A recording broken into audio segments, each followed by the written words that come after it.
Bon, alors je sais ce que vous allez me dire.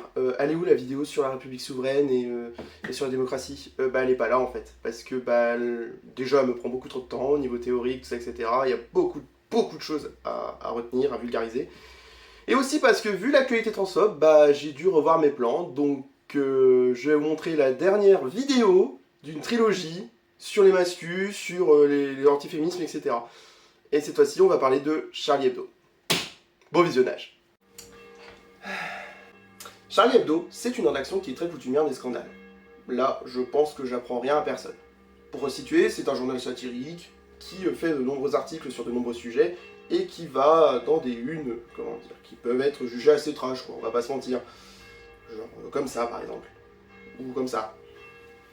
Alors en soi, Charlie Hebdo, c'est une rédaction qui est maintenant connue surtout pour les attentats que la rédaction a subis il y a quelques temps, et on va pas se mentir, c'est la merde, effectivement, hein, quand tu as des terroristes qui attaquent ta rédaction parce que tu as voulu t'exprimer sur un sujet public. Seulement, le souci, c'est que Charlie Hebdo, on a tendance à leur donner, je trouve, une sorte de gage d'immunité un peu chelou, où on va en faire des parangons de la liberté d'expression, au point d'oublier un point qui me semble important quand tu es un journal, c'est le journalisme en fait. Ce que je m'apprête à vous montrer ici, c'est une une qui arrive à la fois à être raciste et transphobe. Une une parue le 8 mars 2024, et qui n'est que l'aboutissement finalement de beaucoup d'articles en rapport avec le sujet de la transidentité, et qui sont clairement transphobes. Vous allez voir, ça va être passionnant. Partie 1. Transphobie. La transphobie, au fond, c'est comme un champ de mine. Tu sais que ça peut sauter, mais tu ne sais pas si ça va sauter, ni même si ça va faire très mal, ou juste t'égratigner. Et puis, tu ne sais pas non plus d'où ça provient la transphobie. Parfois, tu crois que ça va venir de la famille, ou d'un voisin, ou de je ne sais quoi. Et puis en fait non, ça vient de ton collègue de travail avec qui tu avais pourtant de super relations. Alors, avant de nous aventurer dans ce marasme qu'est cet article, cette une de Charlie Hebdo, il est important de mettre en place quelques définitions, si j'ose dire. En bref, faire un travail de journaliste, et pas de journaliste en carton. Parce que bon, j'ai dit que la une, ainsi que certains articles de Charlie Hebdo, étaient transphobes. Il serait peut-être bien de définir un truc, c'est quoi la transphobie en fait?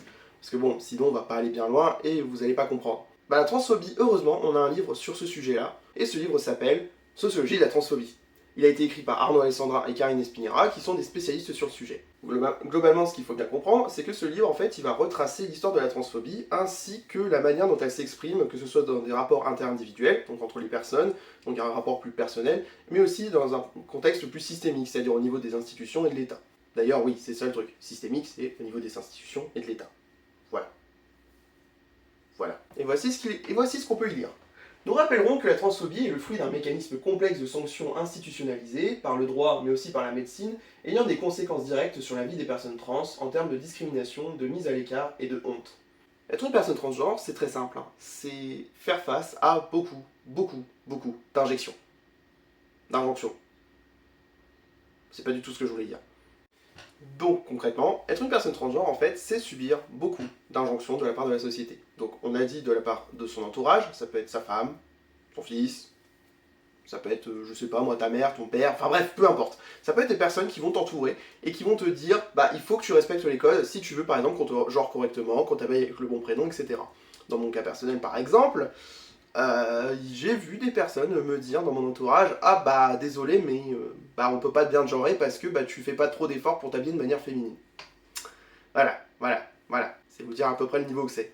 Et aussi de la part de la médecine et de l'État, parce que l'État, jusqu'en 2016 par exemple, stérilisait les personnes trans, c'était un acquis qu'il fallait avoir pour pouvoir changer de sexe à l'état civil, enfin plutôt de genre. Et enfin la médecine parce que y a des organismes comme la SOFECT par exemple qui se basaient sur des clichés hyper sexistes pour essayer de déterminer quels sont les vrais transsexuels et les faux transsexuels. Voilà. C'est vous dire à peu près le niveau que c'est un peu en France. Parce que là je vous parle pas d'un truc qui se passe dans le monde, etc. Non, là on parle de la société française surtout. Ces injonctions, elles se font dans un cadre hétérosexuel, hétéronormé, où justement le but en fait de la vie pour les femmes et pour les hommes, c'est de se reproduire, enfin surtout les hommes ouvriers et les femmes ouvrières en fait. Le but c'est de se reproduire, de faire des enfants, etc. Sauf que quand t'as des personnes LGBT qui peuvent techniquement pas faire d'enfants, enfin en tout cas pas dans le modèle nucléaire, dans le modèle traditionnel, forcément ça remet un peu en question tout ça. Mais bon, la thématique du travail sexuel qui a été développée par Silvia Federici dans le capitalisme patriarcal, Je vais être honnête avec vous, je vais pas le développer outre mesure dans cette vidéo, je vais la développer dans une autre vidéo plus tard. Ce qu'il faut retenir, c'est que les injonctions que reçoivent les personnes transgenres, en fait, amènent une aliénation par rapport aux normes de sexe et aux normes de genre. C'est-à-dire dans la manière de se présenter, ce qui peut occasionner à ce moment-là une transphobie qui n'est plus extérieure mais intériorisée. La transphobie intériorisée peut s'exprimer de différentes manières. Soit l'individu ne parvient pas à concevoir sa transidentité, soit il l'enfouit ou la rejette. Cette première forme de transphobie fait écho à ce qui est également nommé l'homophobie intériorisée, c'est-à-dire que le sentiment d'être infâme, impur ou innommable, à ses propres yeux ou aux yeux d'autrui, ou pour le dire autrement, quand cet autre en soi éloigne l'individu de lui-même. Toutefois, la transphobie intériorisée se différencie nettement de l'homophobie intériorisée dans le contexte actuel de sous-visibilité et de pathologisation des identités et des corps trans. Parce qu'il faut bien comprendre une chose, c'est que contrairement à une orientation sexuelle, l'identité de genre, c'est quelque chose qui est très très très visible. Surtout par exemple quand tu es en début de transition. Alors c'est pas pour dire bien sûr que vous, messieurs homosexuels cis, mesdames lesbiennes cis, etc., vous êtes bien lotis, etc. Non, non, non, je vous dis pas ça. J'ai juste que c'est déjà beaucoup plus difficile pour nous en tant que personnes trans de cacher notre transidentité. Et voici ce que dit justement Sociologie de la transphobie. Le fait de ne pas avoir de papier d'identité conforme à son état civil, le fait de juste débuter sa transition ou, pour les MTF, male to female, le fait de transitionner tard, après une socialisation et une vie en garçon de plusieurs années, semblent des facteurs vite relevés pour expliquer des comportements transphobes. Et à cela s'ajoute le fait qu'avec les normes qui existent, la personne transgenre passe très vite pour une folle. Vous avez qu'à jeter un œil dans mes commentaires, par exemple dans mon TikTok, le nombre de fois on me demande d'aller à l'asile où on me dit que je suis fou et que les personnes comme moi devraient aller à l'asile, bon, c'est pas ça qui manque, on va dire. Et le truc, c'est que ces injonctions font que par exemple, si tu oses un peu t'aventurer dans un terrain un peu plus neutre, en dehors des normes typiquement masculines ou typiquement féminines, ce qui se passe, c'est que on te prend pour une personne dangereuse en fait. Et c'est pas nouveau, hein, je veux dire, les lesbiennes butch, qui ressemblaient beaucoup à des hommes par exemple, elles ont subi le même genre de discrimination dans les toilettes par exemple. Ouais, ça c'est un truc que les TERF précisent pas spécialement. Et donc avec ce type de discours, il est tout à fait logique qu'au bout d'un moment, une haine de soi commence à naître. Voilà. Ce qui fait que j'ai tendance à dire que la transphobie c'est quelque chose qui provoque une autre dysphorie de genre. C'est-à-dire le fait qu'on ne se sente pas en phase avec son corps, c'est plus quelque chose qui vient de l'extérieur plutôt que quelque chose qui vient de l'intérieur. Parce que fondamentalement, tu peux être transgenre sans dysphorie de genre. Et ce sont autant les insultes que les commentaires de médecins ou de psychiatres, entre guillemets, biberonnés à la psychanalyse, qui nous font du mal en fait, et qui nous rendent la vie difficile. Et soyons clairs sur un point, hein, ce qui peut vous paraître être juste des mots, juste la preuve d'une quelconque fragilité, en fait, ce sont des stigmates qui se réveillent et qui peuvent parfois réveiller des traumatismes, en fait. Parce que quand, par exemple, on nie ton identité de genre pendant des années, que tu arrives enfin à trouver un équilibre, et qu'après on te ramène à ça, ça te ramène à des moments où, par exemple, t'as pas forcément envie de te souvenir. Ça peut être des thérapies de conversion, ça peut être des moments aussi où tu te faisais maltraiter, par exemple, par une institution, enfin bref, voilà. Voilà, que des joyeusetés. Hein. Les conséquences de la transphobie intériorisée, c'est qu'à la fin, on essaye de croire, coûte que coûte, que l'on peut s'intégrer. On essaye de croire que si on respecte les codes, si on s'habille comme il faut, si on se maquille ou si on ne se maquille pas comme il faut, etc., en fait, on sera intégré dans la société, qu'on aura mérité notre traitement. Parce que globalement, c'est comme ça que fonctionne la SOFECT. Hein. Généralement, ils te font miroiter pendant 2 ans pour que peut-être tu puisses enfin avoir ton traitement hormonal. Ça, voilà. Ce qui incite les personnes trans à mentir, hein, la plupart du temps. Mais voilà, on essaye de te faire croire que tu peux t'intégrer si tu te fies aux normes, etc. Et des fois, on en vient à une chose, c'est renier l'identité des autres. Je parle des non-binaires et des personnes qui veulent pas de traitement hormonal, hein.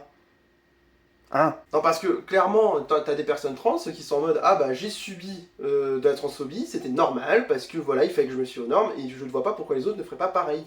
Et le pire, c'est que cette position-là, qu'on appelle le transmédicalisme, qui consiste à dire, si tu es une vraie personne trans, tu dois passer par la chirurgie, par les hormones, etc., c'est quelque chose qu'on commence à perpétuer, même inconsciemment, parce qu'on se dit que si on ne le fait pas, on pense qu'on pourrait perdre notre traitement, ou la possibilité d'avoir une chirurgie qui pourrait être bien pour nous. Et quand je parle de chirurgie, c'est pas seulement la vaginoplastie ou la mastectomie, hein. C'est aussi par exemple le fait d'avoir une augmentation mammaire, le fait d'avoir une chirurgie du visage, bref, quelque chose qui puisse faire en sorte que nous nous sentons mieux. En bref, on est un peu en constante survie en essayant de voir ce à quoi s'attend la société pour s'y adapter.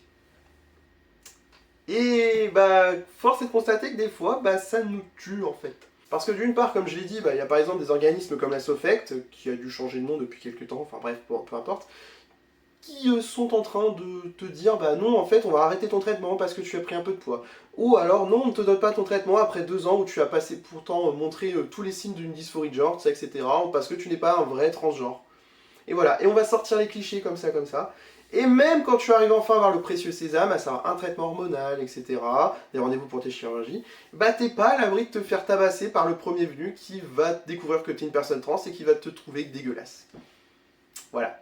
Parce qu'au niveau des médias non plus, on n'est pas très lotis, hein, parce que vous savez, la figure de l'homosexuel qui essaye de piéger des mecs hétéros pour essayer de coucher avec eux, alors...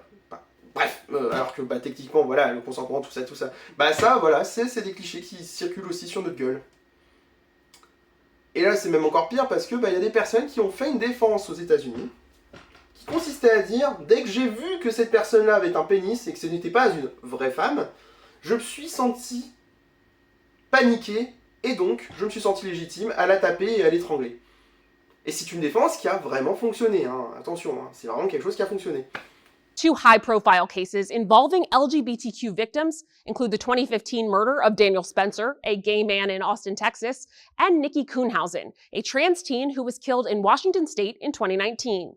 In those cases, the gay trans panic defense was used. It focuses on the victim's sexual identity or orientation as an excuse for the crime. A tweet with hundreds of shares claims that the gay trans panic defense isn't banned in the overwhelming majority of states. Et c'est ça qui est hyper intéressant, c'est qu'on est dépeint en monstres qui voudraient coucher avec des personnes hétérosexuelles, qui voudraient les violer en fait, parce qu'il n'y a pas d'autre mot, et qui voudraient aussi tromper délibérément sur la marchandise. Alors qu'on pourrait juste être une personne normale avec une libido qui fait que on a envie de coucher avec des gens parce qu'on a aussi une sexualité en fait. Voilà. Il y a un cas pratique dans Sociologie de la transphobie qui s'appelle Myriam et les garçons, qui est en gros une émission où en fait il y a des garçons qui essaient de séduire une femme trans, sauf qu'elle le dit qu'à la fin ça. Et c'est une idée du type non mais en fait je ne suis pas une femme, je suis un homme. Bon, déjà c'est vous dire un peu le niveau de l'émission quoi, hein. Et voici du coup ce qu'avait dit Existrans, qui est donc une association connue en France pour la question des personnes trans, sur ce sujet. Cette émission entretient un stéréotype dont nous sommes victimes. On devient trans pour abuser les hétérosexuels, pour le plus grand plaisir d'une partie du public prenant un plaisir sadique à voir des hommes trompés sur la marchandise, faisant d'une trans un objet de dégoût. La presse britannique a laissé filtrer que sur le plateau, certaines réactions des séducteurs avaient été brutales. Cette émission laisse entendre aux spectateurs qu'en étant elle-même, la trans s'est bien moquée d'eux et que les réactions de violence à son sujet sont légitimes. Pour nous, une telle émission se rend complice des nombreux cas de violence qui nous frappent. Quand la télévision pourra-t-elle au contraire avoir un rôle pédagogique et lutter contre la transphobie? Donc vous voyez que quand je vous parlais de la jurisprudence aux États-Unis, ça vient pas de nulle part en fait. C'est bien parce que la transphobie est ancrée dans notre culture. Et je peux aussi vous citer le cas de Delphine Filbert, qui en gros est une femme trans qui avait transitionné sur le tard, elle. Et voici ce qu'elle dit en 2011. Ce n'est pas la première fois que les médias présentent les trans comme des curiosités ou des monstruosités sexuelles, des objets de curiosité malsaine. La communauté trans, nous l'estimons à 60 000 personnes pour les deux genres, est le plus souvent présentée sous un angle voyeuriste et discriminant. Les filles sont sursexualisées quand on ne nous réduit pas à l'état de malades mentaux, au mieux dignes de compassion pour nos souffrances. Combien de fois les journalistes nous ont-ils demandé des images de nous avant-après notre transition pour se désintéresser complètement des revendications que nous voulons porter? Combien de fois nous a-t-on renvoyé notre identité au visage « vous étiez un homme », de Luc vous êtes passé à Vanina? Les hommes trans sont le plus souvent évacués comme s'ils n'existaient pas. De manière plus triviale, la transphobie dans les médias se transmet par l'utilisation de termes comme par exemple travesti, ou alors le fait de dire vous étiez un homme, le fait de chercher à tout prix le spectaculaire avec des transitions avant-après par exemple. Et ça c'est sans parler par exemple des personnes qui sont victimes de violences et qu'on essaye de mégenrer en fait. Quand par exemple une personne transgenre qui était transgenre, etc. se fait assassiner dans le bois de Boulogne, on va utiliser son ancien prénom. Voilà. Ou encore utiliser le terme de travesti, parce que bien sûr, ça, faut pas déconner. Et cet élément, ça fait que, globalement, les associations de lutte trans, elles ont une très grande méfiance des médias. Et autant vous dire que, quand on voit un peu le contexte, c'est un peu justifié. Et ces éléments, ils sont très importants à retenir, parce que souvent, les luttes trans sont accusées d'être trop communautaristes, c'est-à-dire d'être trop dans l'entre-soi, etc. Sauf que quand on voit la manière dont on est traité dans les médias, à quel point notre parole est déformée, il faut pas s'étonner en fait qu'on soit entre nous, en communauté, à essayer de lutter pour survivre, là où les médias n'ont rien, mais alors rien à faire. Et le pire dans tout ça, c'est que finalement, ça continue un peu aujourd'hui, quoi. Parce qu'il n'y a qu'à voir les documentaires qui sont sur notre pomme, et qui sont même financés par des chaînes, et qui, mine de rien, invitent des personnes qui sont très connues pour leur transphobie. Donc, autant vous dire que voilà, la confiance envers les médias, elle va pas se rétablir tout de suite, à part peut-être avec des médias alternatifs comme le Média par exemple. Un exemple parmi tant d'autres, c'est Support Trans Strasbourg, qui a écrit un communiqué à l'adresse des journalistes et aussi de la presse et des médias. Voici ce qui est dit. Si vous avez l'intention de proposer à nous ou à nos lecteuristes la participation à des émissions, productions ou publications qui traitent de la transidentité, et la politesse de ne pas simplement nous bombarder d'invitations sommaires. D'une façon générale, notre déontologie face aux médias est précise et conçue en fonction de ce que nous considérons être le bénéfice que les médias pourraient apporter à la cause transgenre. Nous demandons impérativement la liberté totale de notre parole et sa reproduction fidèle et intégrale. Et soit du vrai direct, sans le moindre décalage, même de quelques secondes, ceci afin d'éviter la censure à la volée, soit un droit de regard et d'accord sur le résultat final de la production ou publication. Ceci non pas parce que nous chercherions à nous mettre en scène ou que nous nous prendrions pour des vedettes, mais parce que nous avons fait l'expérience que le non-respect de ces conditions mène infailliblement à une image distordue, voire négative, de la cause transgenre dans les médias. Voilà. Donc, on va pouvoir enfin aborder la une. Ouais, je sais, il était temps. Et on va pouvoir aborder la deuxième partie. Partie 2. Femme nulle part. Quand on regarde la une de Charlie Hebdo, on voit une femme piétinée par une femme voilée. Ensuite, on a un serial killer, enfin je suppose. Ensuite, on a une femme trans, caricaturée, et le pape. Voilà, ça c'est la une du 8 mars 2024 sur le numéro spécial de Charlie Hebdo. D'accord. Et au-dessus de la une, nous avons féminisme partout, et en dessous, femme nulle part. Ça fait réfléchir, hein, nous vivons dans une saucisse. Et là, vous avez sûrement 1000 questions qui vous popent dans la tête en mode mais qu'est-ce que foutent une femme voilée, une femme transgenre, avec un serial killer et un pape? Ou alors, ça veut dire quoi, féminisme partout, femme nulle part, en fait?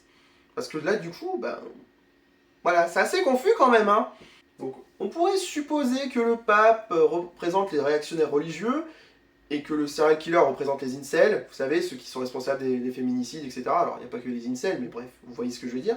Mais la femme voilée et la femme transgenre qui agresse une femme, alors je vais pas dire qu'elle est blanche parce que, je sais pas en vrai, mais, enfin, comment on peut interpréter ça sans que ce soit foireux en fait? Et le truc c'est que quand j'ai consulté, parce que bon, j'ai pas acheté ce torchon bien sûr, j'ai juste lu un peu ce qu'il y avait dedans, et c'est en regardant le sommaire qu'en fait je me suis rendu compte que les articles donnaient beaucoup la part belle en fait au narratif comme quoi le féminisme serait installé, tout ça, etc., mais qui ne défendrait plus les femmes. Ah c'est ballot dis donc. Et puis surtout, si il y a le slogan féminisme partout, femme nulle part, est-ce que ça veut dire que par exemple, du coup les femmes voilées, les femmes transgenres ne seraient pas des femmes? Est-ce que elles feraient partie d'un complot qui fait que le féminisme s'est dévoyé dans une cause qui ne soutient plus les femmes? Non mais je pose vraiment la question parce que apparemment c'est ce que semble dire la une. Ou alors c'est une référence à un slogan qui est balancé dans les milieux antifa, qui est une citation tronquée de Victor Hugo, qui disait « police partout, justice nulle part ». Mais même là c'est foireux, hein, on va pas se mentir. Non, parce que dans les slogans antifa, tout ça, etc., ça avait du sens, parce que ça dénonçait les violences policières, ça dénonçait aussi l'inaction de la police face à des phénomènes de racisme, de sexisme, face aux violences sexistes et sexuelles. Donc bref, il y avait un sens. Ici, on est plus dans une vibe complotiste, parce que du coup, ça sous-entendrait que les pouvoirs publics, les institutions, les militants, les politiciens sont féministes, mais ne protègent plus les femmes. Et encore une fois, du coup, ça n'inclut pas les femmes voilées et les femmes transgenres. Je comprends pas, en fait. Alors après, on le verra avec l'un des articles qui a été publié dedans, mais en fait, ça sonne presque comme si les personnes intéressées n'avaient plus voix au chapitre du tout. Et donc, d'une certaine manière, les femmes voilées, les femmes trans font partie du problème. En fait, si on essaie de repenser à la première partie où on a défini la transphobie, finalement, je suis désolé, mais cette une, c'est un exemple parfait de l'imaginaire transphobe en fait. Et rappelez-vous qu'en plus, la transphobie, elle se transmet par la perpétuation de stéréotypes et d'idées fausses justement. Je résume, il n'y a pas d'hommes transgenres qui sont représentés. La femme trans qui est représentée a des poils partout, et en plus de ça, elle est représentée de manière grossière, comme si c'était juste une personne travestie. Alors, j'ai rien contre les personnes travesties, mais c'est une insulte qui est souvent utilisée envers les personnes transgenres. Et en plus de ça, ça fait un peu une caricature d'hommes travestis en femmes, agressifs, aux côtés d'un serial killer et du pape. Si j'osais, je ferais une association d'idées entre les trois, vous savez, du type la femme trans tue parce qu'en fait c'est un homme, et la femme trans, en fait elle est dans une religion parce qu'elle est dans l'idéologie du genre.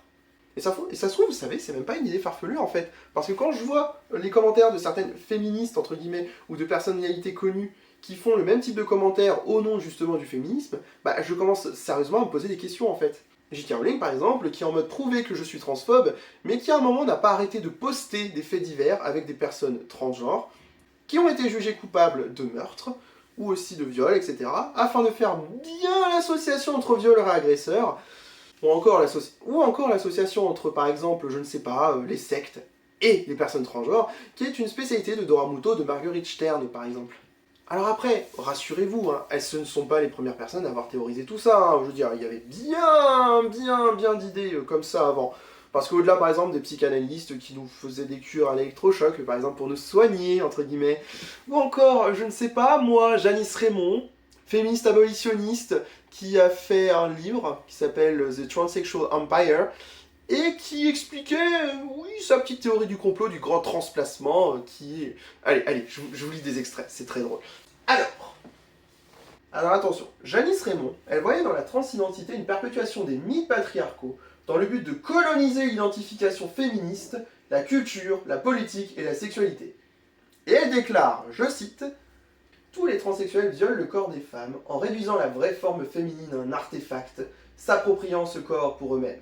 Les transsexuels contournent simplement les manières les plus évidentes de violer les femmes d'une façon qui semble non invasive. » Donc, je pense qu'à ce stade, dire que Charlie Hebdo se sert d'un imaginaire transphobe, c'est pas juste une supposition, c'est une réalité. Au mieux, ils peuvent pécher par ignorance, je dis pas, bon, j'en doute parce qu'ils ont écrit d'autres articles à côté, bien sûr, mais bref. Au pire, ils sont parfaitement au courant de ce qui renvoie en termes de clichés sur les personnes trans, et dans ce cas-là, il y a un manque de rigueur journalistique. Partie 3. Journalisme carton. Alors, j'en avais pas trop parlé dans la partie précédente, mais Charlie Hebdo aime bien invoquer des clichés transphobes et invoquer l'idée qu'en fait, le féminisme, il serait divisé en gros. Vous voyez l'idée. Et dans l'article du 8 mars 2024, qui consacré à la transidentité, elles invitent une personne qui s'appelle Florence Montraino, qui faisait partie apparemment des chaînes de garde, et qui va dérouler son argumentaire transphobe sans problème. Allez, hop, on lâche tout, on est à l'aise. Puis on a le journaliste Laure Dossy. Alors si vous savez pas qui c'est, Laure Dossy, c'est une journaliste qui a fait pas mal d'articles sur la question de la transidentité, du féminisme, etc.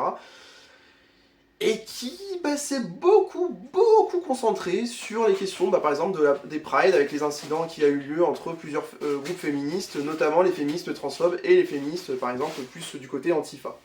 Voilà, c'est vous dire le niveau que c'est.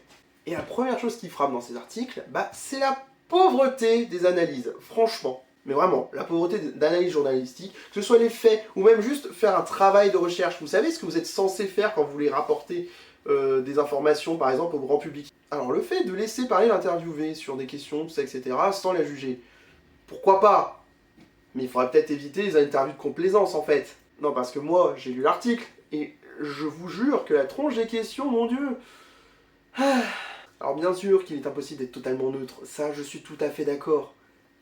Mais quand même, de là à affirmer que le mouvement féministe est ouvertement dispersé, le féminisme, ça fait longtemps qu'il est dispersé, d'accord?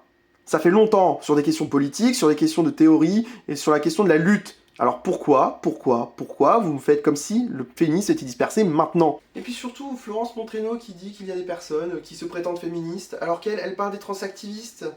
Je veux dire, c'est l'un des trucs les moins féministes du monde que de parler des transactivistes, justement. Et ça se posait la question, est-ce que Natacha Devanda, elle a un tant soit peu bossé son sujet, ou est-ce qu'elle est juste dans la complaisance avec son invité? Non mais moi je pose la question en fait. Et c'est encore plus flagrant quand tu vois d'autres articles, cette fois-ci écrits par Laure Dossy, comme par exemple celui-ci qui se nomme, je cite, « Quand les féministes et les activistes trans s'affrontent sur les réseaux sociaux ». Donc, pour résumer, tout le vocabulaire un peu stigmatisant que vous pouvez trouver, vous le trouverez. Donc pour résumer un peu l'article, en fait, il y a du vocabulaire très stigmatisant, avec par exemple l'utilisation de termes comme « intrans » pour désigner une personne transgenre, comme si c'était une chose, vous voyez. Ou encore le fait de parler d'activisme trans, qui du coup est un rapport avec les transactivistes, tout ça, etc. Sans préciser, outre mesure, que bien des mouvements féministes ne voient aucun problème, aucun antagoniste entre la transidentité et le féminisme. Et aussi on y retrouve la théorie comme quoi, en fait, les transgenres, en fait, ils veulent imposer un nouveau vocabulaire, avec en plus une mise en avant de Marguerite Stern, qui décrit la transidentité comme une religion. Et après la suite de l'article, c'est le niveau 0 du journalisme. Ah non, mais attention, hein, quand je dis le niveau 0, c'est vraiment le niveau 0, c'est juste on met une suite de citations comme ça, on met une suite d'événements, de faits qui ont lieu, il n'y a aucune analyse, rien. C'est-à-dire que du coup, tu vas ressortir de l'article et tu n'en as rien appris.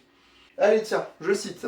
Genre là, par exemple, dans l'extrait que je vais vous lire, il y a un moment où, en gros, t'as des rats de femme qui sont ouvertement anti-trans, tout ça, etc. Et Lord aussi va parler de ça pendant quelques mots, et ensuite elle va se concentrer sur le harcèlement que subissent ces rats de femme par les méchants transactivistes. Attendez, je vous lis ça. Pour l'instant en France, le débat reste surtout virtuel mais très violent. Certaines féministes radicales tiennent des propos très anti-trans, ce sont des hommes déguisés, ils ne seront jamais des femmes. Elles-mêmes ont reçu des centaines de messages de harcèlement de la part de comptes trans. Il devient dangereux de s'exprimer à ce sujet car on est immédiatement harcelé. Témoigne aussi Marguerite Stern, qui estime même que sur le web, critiquer les transactivistes est encore plus difficile que de critiquer les religions. Alors soyons clairs, mon but c'est pas de dire « Ah ben non, il n'y a pas de transactivisme qui harcèlerait des militantes radicales féministes ». Sauf que, faut replacer ça dans le contexte, parce que les rats de femme vont te dire qu'en fait ce sont des hommes qui les agressent, etc. Alors que dans les faits, c'est un peu des femmes... Attendez, non, je vais même aller plus loin. C'est un peu comme si vous aviez des néo-nazis qui appelaient au meurtre et qui après vont se plaindre d'être harcelés. Pour vous donner un autre ordre d'idée, c'est comme si, je ne sais pas, par exemple, admettons, je travaille en tant que prof, etc. Et du jour au lendemain, il y a le proviseur qui annonce que, suite à des réformes du gouvernement, il va me virer. Évidemment que oui, je vais faire pression pour essayer de garder ma place et de garder la place de mes autres camarades, oui.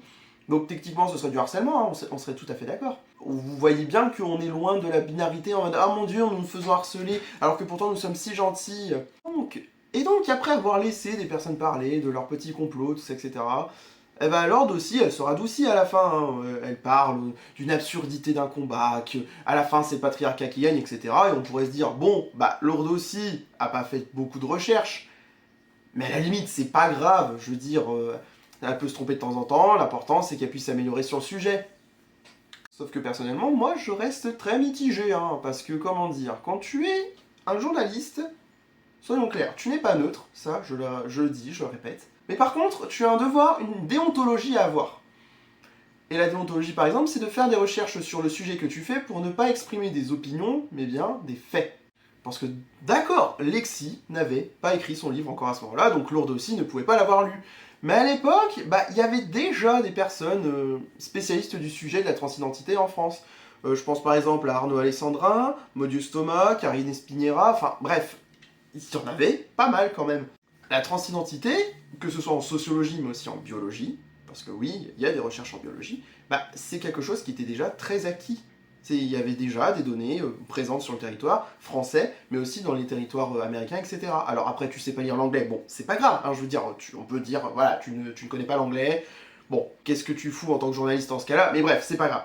Mais au moins, renseigne-toi, va voir des personnes qui sont capables de te donner les réponses à tes questions, parce que justement, comme ça, tu auras une pluralité de voix, et pas juste des militantes comme Florence Montraino ou d'autres personnes, ou des militantes qui font partie du CAP ou d'autres collectifs anti-prostitution, et qui sont assez connus pour leur transphobie.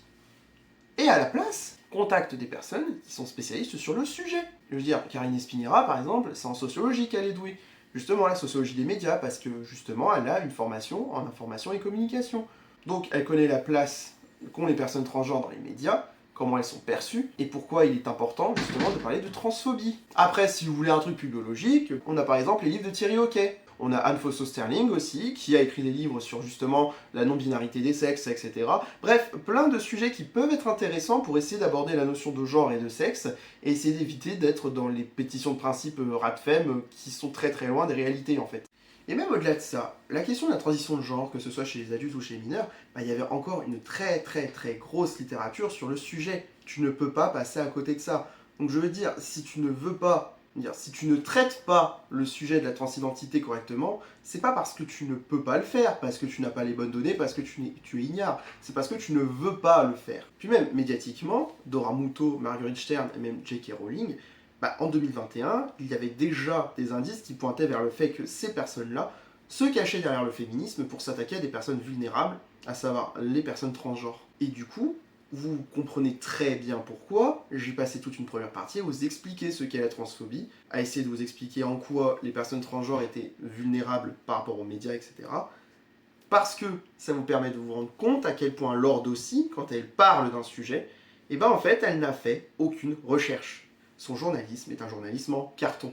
Et le pire dans tout ça, c'est que Natacha Devanda, Lorde aussi, c'est pas le premier coup d'essai d'une rhétorique transphobe chez Charlie Hebdo. Non, il y avait déjà eu d'autres articles. Par exemple, Lord aussi avait écrit « C'est une négation des luttes féministes » qui parlait des collectifs lesbiens face au transactivisme.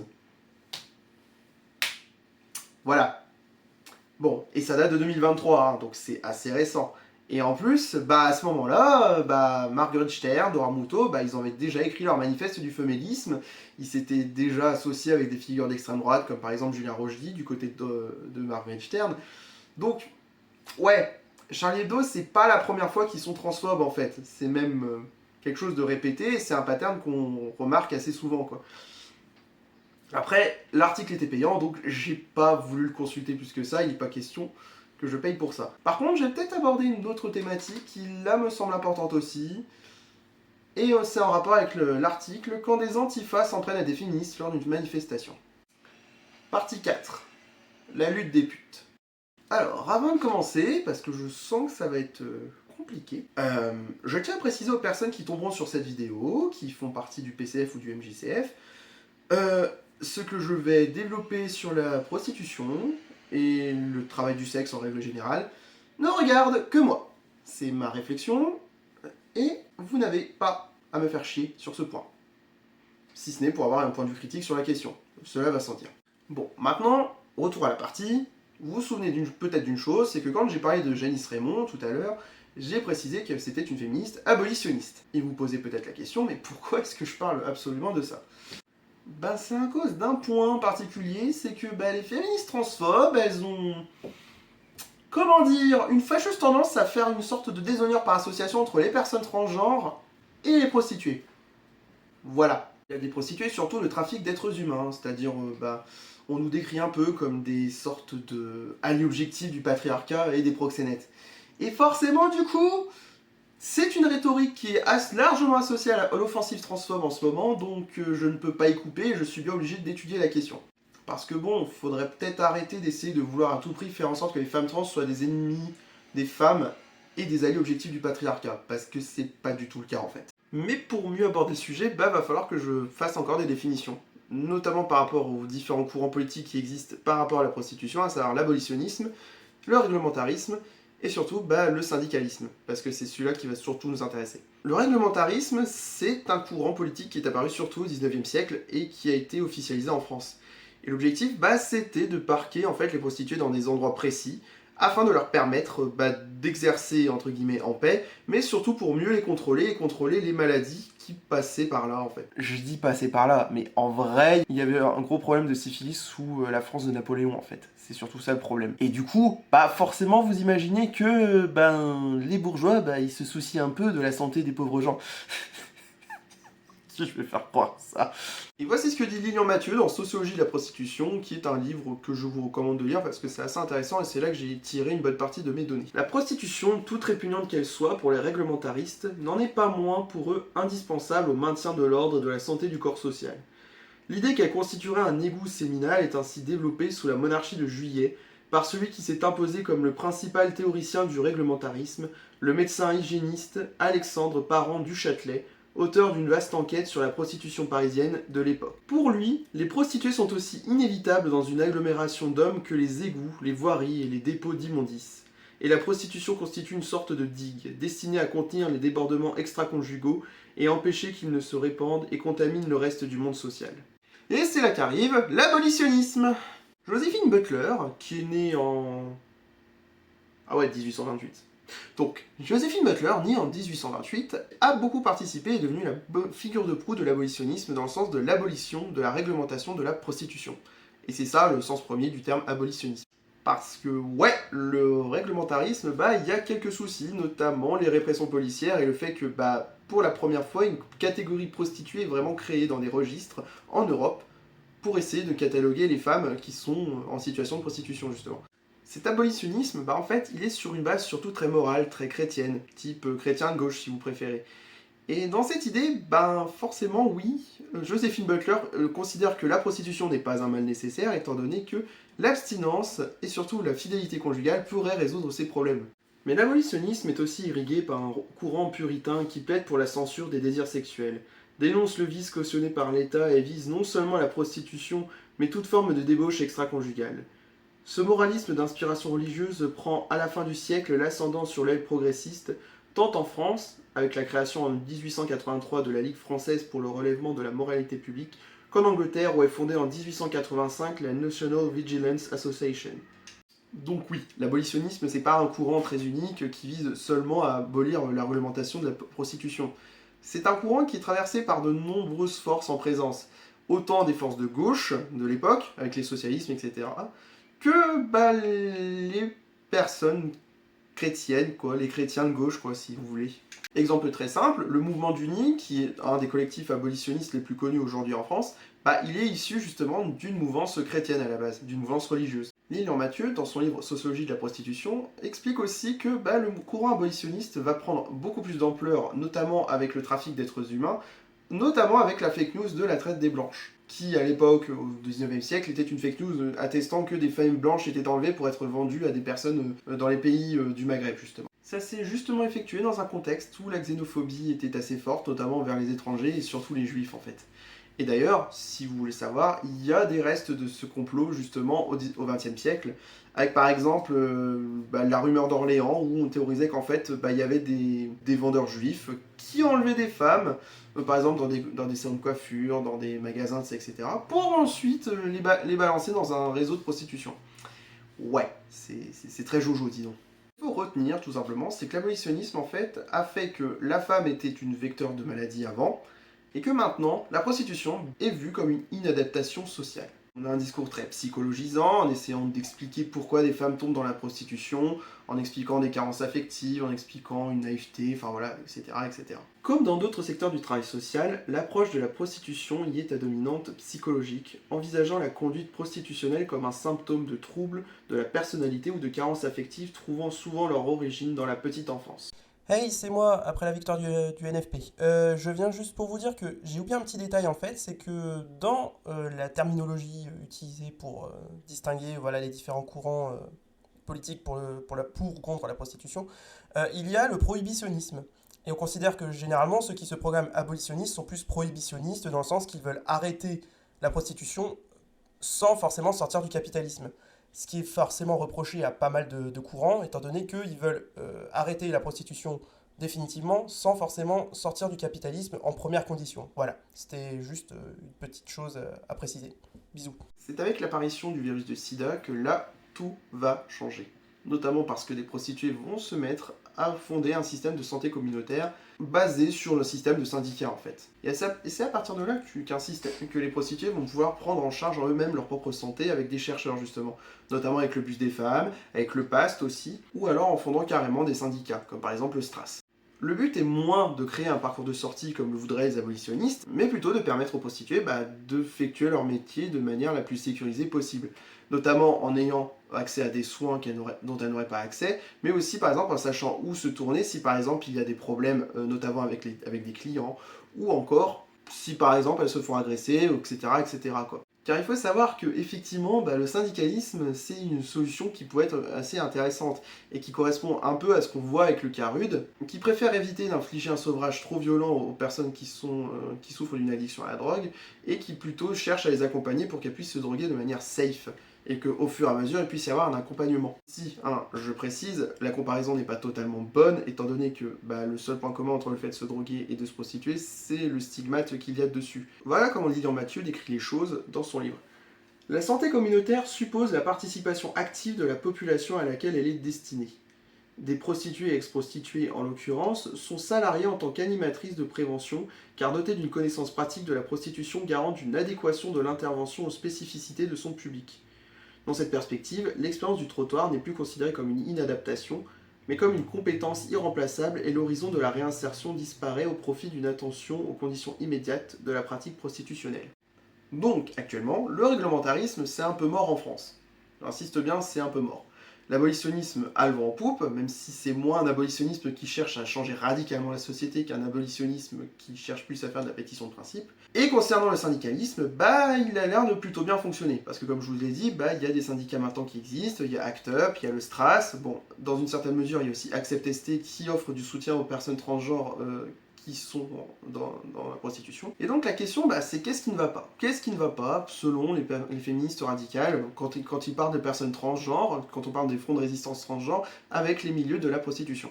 Au-delà des questions piégeuses des rat-fem du type « qu'est-ce qu'une femme ?», les militants et militantes transgenres, elles ont beaucoup réfléchi sur le rapport entre les personnes transgenres, surtout les femmes trans, et les hommes au sein du patriarcat. Être une personne trans, c'est être une personne précaire. Il existe un écart salarial trans, c'est un risque aussi de se prendre des violences dans la tronche, et il y a forcément un besoin chez les personnes transgenres de se retrouver entre elles pour prendre soin d'eux, justement.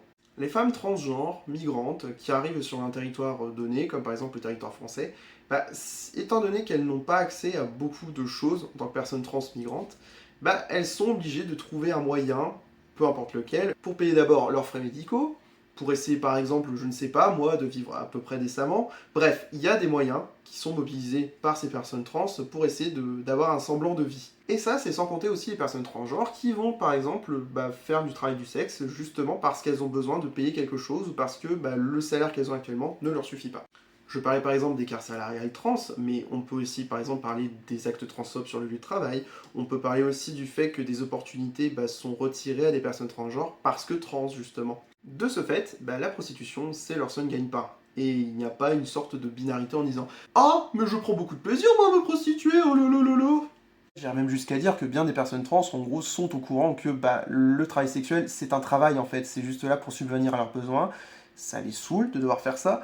Mais bon, on est bien obligé de le faire au bout d'un moment pour manger, quoi. Tout comme, moi, je suis bien obligé d'aller travailler pour pouvoir me casser ma croûte, quoi. Et pour s'organiser, il y a des organisations comme Accept ST, par exemple, qui a été fondée par Giovanna Rincon, qui essaye d'aider le plus possible les personnes trans, surtout les personnes trans prostituées et migrantes, afin, par exemple, de leur fournir de la documentation pour bien prendre leur traitement hormonal, que ce soit en DIY ou aussi pour, par exemple, trouver des médecins qui peuvent prescrire des hormones, mais aussi, par exemple, pour tout simplement rediriger ces personnes-là quand elles subissent une injustice en tant que personnes prostituées, ou quand, par exemple, elles ont besoin d'aide pour leur logement, pour déclarer leurs revenus, etc. Accept ST, c'est par exemple portée civile après le meurtre de Vanessa Campos au bois de Boulogne, par exemple. En bref, il y a une intersection entre la lutte des personnes transgenres, pour les droits des personnes trans, et aussi la lutte des putes. Et quand Lilian Mathieu, par exemple, parlait d'ex-prostituées ou de prostituées qui aidaient d'autres prostituées à s'en sortir, Giovanna Rincon, c'est un très bon exemple de tout ça. C'est une ancienne prostituée d'origine colombienne qui est arrivée en France et qui a subi justement les violences de la police et aussi la violence du système médical qui ne voulait pas lui donner au début des médicaments pour essayer de la guérir du sida. Et c'est une figure qui est maintenant en France très importante justement concernant la protection des personnes transgenres et aussi des personnes prostituées. Alors, on est d'accord qu'avec tout le contexte que je viens de vous donner, forcément ça explique pourquoi vous avez par exemple des organisations antifascistes qui s'en prennent à des organisations comme le CAP, ou aussi contre Mario Richtern ou Dora Muto, qui se proclament abolitionnistes justement. Parce que forcément, si tu t'attaques au gagne-pain de pas mal de personnes transgenres qui ne peuvent même pas justement avoir de métier à cause des discriminations, et qu'en plus de ça, tu rajoutes des propos transphobes du type cette personne ne sera jamais un homme, ou cette personne ne sera jamais une femme, et que tu promeus des propos complotistes, pas forcément oui, les personnes transgenres n'aiment pas les abolos. Un exemple très simple, c'est la loi de 2016. La loi de 2016 qui pénalisait les clients. Cette loi a été beaucoup critiquée par pas mal de prostituées parce que justement, ça les mettait encore plus en danger. Et les abolos d'un côté, elles sont en train de dire non, mais on est très content de cette loi, quand bien même il n'y a pas de résultat très probant la concernant, mais on est content de cette loi. Et on peut aussi associer les abolitionnistes qui adorent dire que par exemple le STRAS, Accept Estate, etc., bah, ils aiment bien promouvoir le travail des enfants avec la prostitution enfantine, etc. Sauf que ça, bah, vous vous en doutez, Lorde aussi, ça l'intéresse pas en fait. Elle, ce qu'elle veut, c'est juste avoir un article où tu as des féministes qui sont tapés par des transactivistes, parce que ça correspond à sa vision des choses en fait. Aussi parce que faire un travail de journaliste, en fait, bah, on l'a vu depuis le début, en fait, c'est compliqué, hein. Franchement, c'est trop demandé aux journalistes de Charlie Hebdo. Où est-ce que de choquer certains, bah, les différents adelphes qui sont justement dans ces associations, dans ces syndicats, bah, honnêtement, je leur en veux pas. Je leur en veux pas de lutter pour mes droits et pour leurs droits aussi, en fait, par la même occasion. Parce que mine de rien, sans elles, sans eux, je ne saurais rien, en fait. Si on y réfléchit bien, bah, sans ce travail fait par les militants, justement, de ces associations, comme Accept ST, comme ACT UP, ou comme des syndicats comme le STRAS, bah, finalement, l'entraide communautaire qu'il y a entre les personnes transgenres, que ce sont des personnes transmigrantes, séropositives, bah, elle serait beaucoup moins grande qu'elle ne l'est actuellement, en fait. Elles ont subi les violences de l'État, ils ont subi les violences de la médecine, et c'est à partir de ces expériences-là qu'ils essaient justement de porter le droit des personnes transgenres. En soi, ben, ce sont mes racines. Et je suis désolé, mais je combats pas mes racines. Parce que si jamais l'État et les services publics sont incapables de m'aider, je sais que j'aurai un endroit où je pourrais aller, et que mine de rien, bah, c'est grâce à la lutte des putes que je peux faire ça. Et d'un côté, je me dis que bah, les quelques fois où j'ai songé à me prostituer parce que je ne gagne pas assez bien ma vie, parce que j'étais totalement au fond du trou, et ben j'aurais préféré largement avoir ces associations-là avec moi, plutôt que d'avoir la police pour me réprimer.